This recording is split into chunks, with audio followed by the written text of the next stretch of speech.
Hello, everybody. I wanted to provide a tarot tip for those of you who are learning tarot, those of you who might be looking into doing readings for others. Just a little tip. There's so many ways to do it. I'm just going to let you know what I've discovered regarding how to pick cards and how to have others pick cards. Some people believe that, your deck can hold energy and you almost create an intimate relationship with your tarot deck. Now, it's twofold. You definitely can. You can see the wear marks on all of my cards. They're in the same spot from where I shuffle, very attached to my deck. But you also need to have faith that you don't need to rely on any tools to be able to tap into your psychic abilities, okay?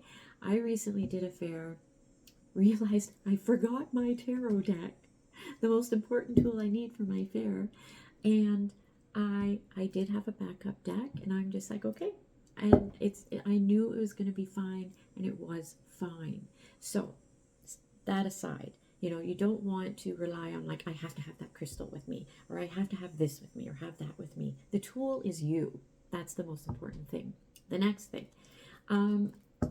as I was talking about the energy of the cards, I do believe that other people can leave energy imprints on your deck of cards. So I personally, and it doesn't mean I'm right. This is just what I believe. I don't like other people picking cards from my deck. I don't really want them touching my deck very much.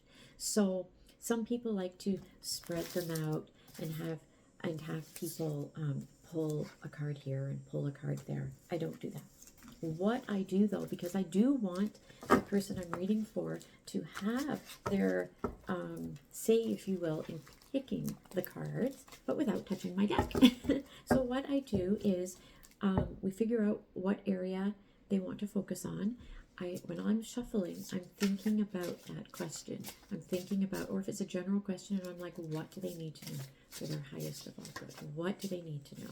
Please provide what they need to know for their highest of all good. What do they need to know right now? And then I'll just sense, sometimes we get, this one wanted to come out, any jumpers, I let them stay, but also I'll get a sense of when to stop. Then what I do is I divide them in to 3 piles. Okay? Sorry if you can't see this well.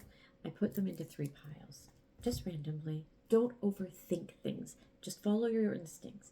Then I ask the person to point to a pile. And that is the pile I put on top. Or if I'm over the phone, I ask the person to pick a number between 1 and 3. They say 2. I'm like, okay. I take that first pile that is picked, then I stack the remainder, and then I start. I just deal from the top. I do not shuffle again for the entire reading. I just deal from the top. If it's a new question, then I will recollect the cards and reshuffle and focus on a question. But if it's the same reading, I'm going to pull. If I'm pulling clarifier cards, I'm still just pulling off the top, because it's all about intention. If I'm looking at a card going, I need more clarification on that, please give me more clarification, I pull my cards. And it's all about faith, intent, and it all works. It all works. But just know you figure out a system that works for you. And all it is really about faith and intention, and you're all good. I hope this helps. I also do smudge my cards before readings as well. I also, since I provide Reiki for people, I enter my Reiki power symbol. But you know what?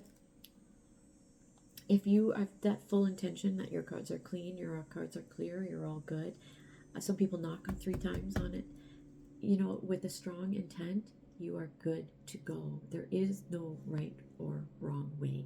These are just some suggestions that I'm here to help provide.